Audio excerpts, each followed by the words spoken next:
Oui, bonjour YouTube, j'espère que vous allez bien.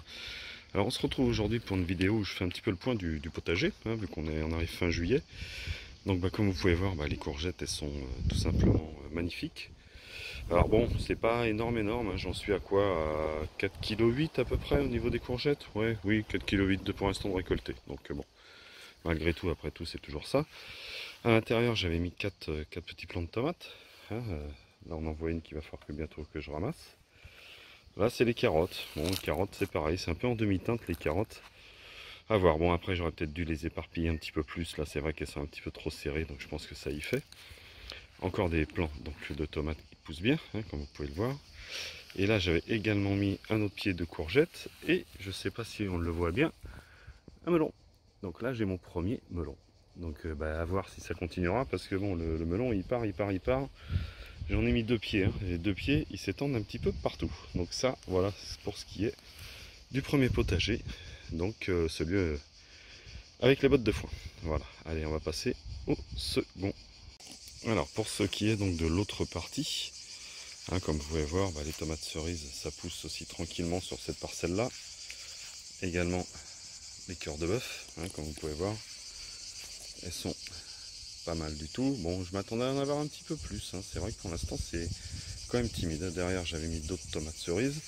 Après, c'était un test, hein, les parcelles parpaings, voilà, c'était vraiment un test que j'essayais cette année. L'année prochaine, je ferai complètement différemment, je pense. Là également, les tomates cerises. Donc là, cette parcelle, comme vous pouvez voir, elle est quand même relativement énorme et ça a poussé quand même magnifiquement bien, hein. Là, il n'y a pas à dire. Donc j'ai 4 ou 5 pieds de tomates cerises. Ah, j'ai encore une tomate à récupérer. Donc vous voyez, cette parcelle-là, elle est également très jolie. Bon, la courgette est là. La courgette, par contre, bon, je pense qu'elle manque un petit peu de lumière. Elle est un petit peu trop étouffée pour pouvoir pousser, hein. Non, mais bon, c'est pareil. C'était un test cette année. Là, je retrouve pommes de terre. Alors bon, je ferai un bilan en fin de saison. Ma plus grosse déception, c'est quand même les pommes de terre, hein, mais ça, je vous expliquerai pourquoi. Et là, dernièrement, j'ai planté des haricots verts. Donc, on va les laisser prendre tranquillement. Là, c'est des radis qui sont montés et qui n'auront strictement rien. Donc ça, c'est pareil. L'année prochaine, je les mettrai pas là. Voilà pour ce qui est de cette partie-là. Là, je retrouve la menthe, hein, donc le premier pied, hein, c'est le primo pied, celui-là. Le thym qui est en train de pousser tranquillement également. Et là, on retrouve donc d'autres, déjà pieds de tomates cerises, comme vous pouvez voir. Hop, c'est assez qu'avec l'ombre, on n'y voit pas grand-chose. Et là, bien évidemment, on retrouve mes pieds de cornichons. Donc là, c'est une, a priori pour l'instant, grosse réussite. J'en suis déjà à 8 bocales de cornichons, donc effectivement, c'est pas mal. Là, un petit pied de basilic, j'en ai un autre à planter. Là, c'est de la menthe qu'il va falloir que je mette en terre. Vous avez vu, j'en ai déjà mis là aussi. Et là aussi, de la menthe.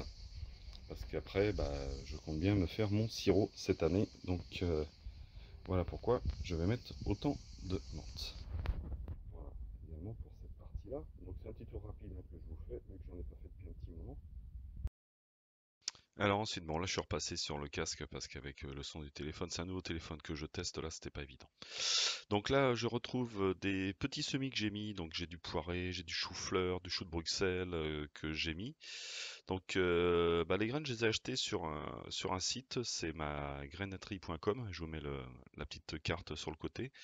C'est ouais, un petit artisan que j'ai trouvé sympa et puis que je vais commander les graines donc sur son site internet et j'ai décidé de lui faire un petit peu de pub et puis de les tester, voir ce que ça allait donner donc cette année avec ces graines. Voilà, donc il va falloir que je les remette dans différents pots parce que là ça commence à être un petit peu serré avant de pouvoir les mettre en terre et voir ce que ça va donner pour prévoir pour cet hiver. Donc voilà un petit peu où j'en suis. La ciboulette qui est bof, le persil qui est bof. Voilà. Bon après j'aurais peut-être dû les mettre ailleurs. C'est vrai que là, ceux-là je les ai un petit peu laissés tomber. La menthe qui par contre elle est très bien. J'ai encore fait une dizaine de pousses là qu'il faudra que je mette en terre. Je vais faire toute une parcelle de menthe. Là on retrouve, bonjour la guêpe, on retrouve au fond un artichaut et la lavande que j'ai testé. Encore une petite menthe que j'avais fait qui a bien poussé. Et donc mes fraisiers dans mon sac de terreau. Donc là, c'est pareil, fraisier, demi-teinte aussi. Est-ce qu'il y a trop de soleil? Est-ce que, je sais pas. Pour l'instant, au niveau récolte, on verra en fin d'année, mais c'est pas extraordinaire. Donc voilà ce qui est pour cette petite vidéo. Je suis désolé que le son soit par moment pas super. J'essaierai de faire mieux la prochaine fois. J'espère qu'en tout cas cette petite vidéo vous aura plu. Et je vais vous dire à bientôt sur ma chaîne et bye bye et bonne journée à tous.